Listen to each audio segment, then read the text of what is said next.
उसे हवा में उड़ना था, वो उड़ी भी। उसकी किस्मत उस पर ऐसे मेहरबान थी कि जिस इंटरव्यू में एचआर ने उसे रिजेक्ट कर दिया, बिना मिले उस कंपनी के मालिक ने उसे नौकरी पर रख लिया। ट्रेनी के तौर पर एयरलाइंस कंपनी से जुड़ी उस लड़की को एयर होस्टेस बनना था। 6 महीने में वो सपना भी पूरा हो गया।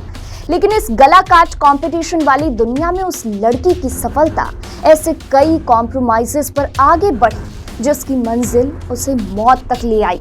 नमस्कार, पंचतत्व में आज कहानी MDLR एयरलाइंस की एयर होस्टेस रही गीतिका शर्मा और MDLR एयरलाइंस के मालिक, विधायक और हरियाणा सरकार में मंत्री रहे गोपाल कुमार गोयल उर्फ गोपाल कांडा की।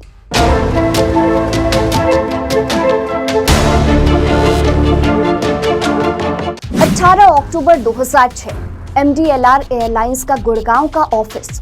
17 साल की एक खूबसूरत सी लड़की इंटरव्यू के लिए इस ऑफिस में आती है। इंटरव्यू होता है, कई तरह के सवाल उससे पूछे जाते हैं, लेकिन गीतिका की उम्र महज 17 साल है, इसलिए वो इंटरव्यू में सिलेक्ट नहीं हो पाती। इंटरव्यू लेने वाले उन्हें वापस जाने के लिए बोलते हैं। कंपनी के मालिक गोपाल कांडा ये पूरा इंटरव्यू अपने CCTV में देखते हैं और कंपनी के दूसरे लोगों से अलग गीतिका को नौकरी पर रखने का फैसला करते हैं। बस यहीं से शुरू होती है एयर होस्टेस गीतिका शर्मा और गोपाल कांडा के रिश्तों की ऐसी कहानी जिसमें गीतिका मौत को गले लगाती है। गीतिका और गोपाल कांडा की कहानी को आगे बढ़ाएं उससे पहले गोपाल कांडा को जानना बेहद जरूरी है। गोपाल कांडा, जिनका पूरा नाम गोपाल गोयल कांडा है, हरियाणा के सिरसा के बिलासपुर के रहने वाले हैं। उनके परिवार का थोक सब्जियों का कारोबार था, लेकिन गोपाल कांडा ने अपना अलग बिजनेस शुरू किया। जूते के बिजनेस से शुरुआत करने के बाद गोपाल कांडा ने रियल एस्टेट में भी हाथ आजमाने की सोची और वो उसमें बेहद कामयाब भी रहे। धीरे धीरे रियल एस्टेट बिजनेस में गोपाल कांडा ने अपना बड़ा नाम कर लिया। वो बड़े बिजनेसमैन बन चुके थे, अरबों रुपए की संपत्ति उनके नाम थी। गोपाल कांडा ने एयरलाइंस के बिजनेस में भी काम शुरू किया और MDLR के नाम से एयरलाइंस की शुरुआत की। ये वही कंपनी थी जिसमें गीतिका एयर होस्टेस रही।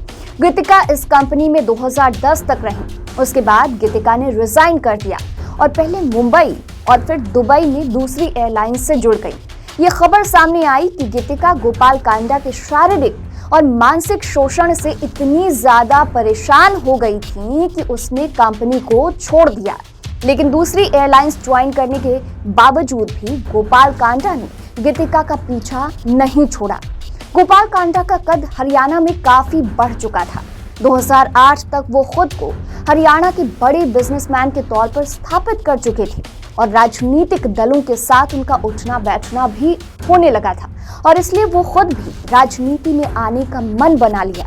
2009 में सिरसा से गोपाल कांडा ने चुनाव लड़ा और जीत दर्ज की। इसी दौरान राज्य में कांग्रेस की सरकार बनी और गोपाल कांडा ने कांग्रेस को समर्थन दिया और मंत्रिमंडल का हिस्सा भी बन गए।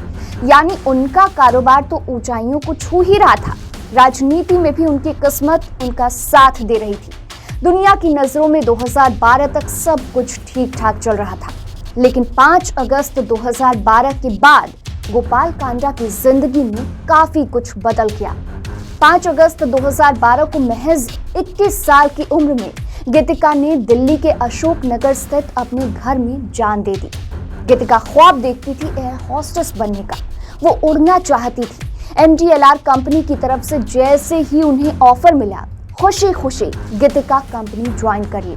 गीतिका उस वक्त सिर्फ 17.5 साल की थी, यानी बालिग होने में उन्हें अभी भी 6 महीने बाकी थे। इसलिए कंपनी ने 6 महीने के लिए गीतिका को ट्रेनिंग के तौर पर रखा था और उसके बाद उन्हें केबिन क्रू में शामिल कर लिया गया। बस ऐसा लग रहा था कि गीतिका के सपने अब पूरे हो रहे हैं। जैसे जैसे कंपनी में गीतिका का समय बढ़ता जा रहा था, उनकी कंपनी के मालिक गोपाल कांडा से करीबियां भी बढ़ती ही जा रही थी। कहा जाता है कि गीतिका को एक के बाद एक प्रमोशन मिल रहे थे।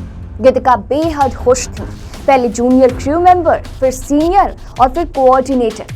4 साल में ही गीतिका अच्छी ग्रोथ कर रही थी। कंपनी की पार्टीज में भी वो अक्सर ही नजर आती थी। कहा जाता है कि गीतिका को हमेशा खास तरह का ट्रीटमेंट दिया जाता था। कहते हैं कि गीतिका का जन्मदिन भी गोपाल कांडा के फार्म हाउस में बड़े ही धूमधाम से मनाया गया। सब कुछ एकदम ठीक चल रहा था, बिल्कुल वैसा ही जैसा गीतिका चाहती थी। लेकिन फिर कुछ सालों बाद अचानक खबर आई कि MDLR कंपनी की एयर होस्टेस गीतिका शर्मा ने सुसाइड कर लिया और सुसाइड नोट में नाम लिखा गया गोपाल कांडा का। जैसे ही ये खबर सामने आई, हरियाणा की राजनीति में भूचाल आ गया। देश भर में गीतिका शर्मा और मंत्री गोपाल कांडा का नाम चर्चा का मुद्दा बन गया। गीतिका शर्मा ने अपने सुसाइड नोट में गोपाल कांडा पर शारीरिक शोषण करने और मानसिक प्रताड़ना देने का आरोप लगाया। गीतिका शर्मा के सुसाइड नोट में गोपाल कांडा की एक सहयोगी अरुणा चड्ढा का नाम भी आरोपियों में लिखा हुआ था। रोज अखबारों में गीतिका शर्मा और गोपाल कांडा के केस सुर्खियां बनने लगी। गीतिका की पोस्टमार्टम रिपोर्ट में भी कई चौंकाने वाले खुलासे हुए। रिपोर्ट में गीतिका के साथ अप्राकृतिक सेक्स की बात सामने आई। इसके अलावा ये भी खबरें आई कि गीतिका का कई बार अबॉर्शन भी करवाया गया।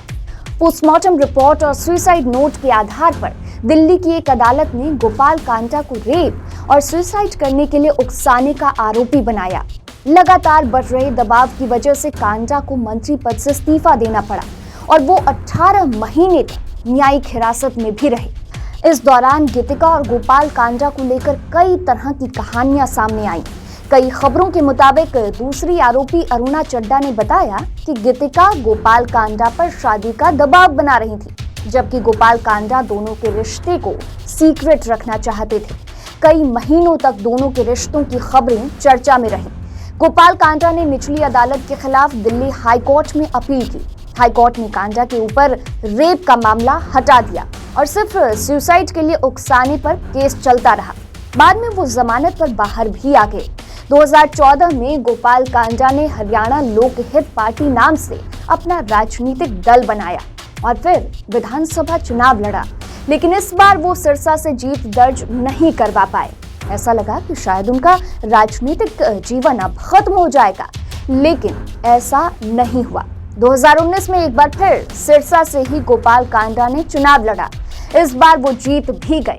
राज्य में बीजेपी की सरकार बनी और गोपाल कांडा ने बीजेपी को समर्थन भी दिया। 2020 में तथ्यों के अभाव के आधार पर पुलिस ने केस की क्लोजर रिपोर्ट दर्ज करवाई। कोर्ट से भी गोपाल कांडा को क्लीन चिट मिल गई और गोपाल कांडा और गीतिका कांडा का केस महज चंद सालों की कहानी बनकर रह गया। तो इस वीडियो में फिलहाल इतना ही। अगले एपिसोड में फिर अगले नेता की कहानी के साथ हाजिर होंगी। देखते रहिए पंचतत्व।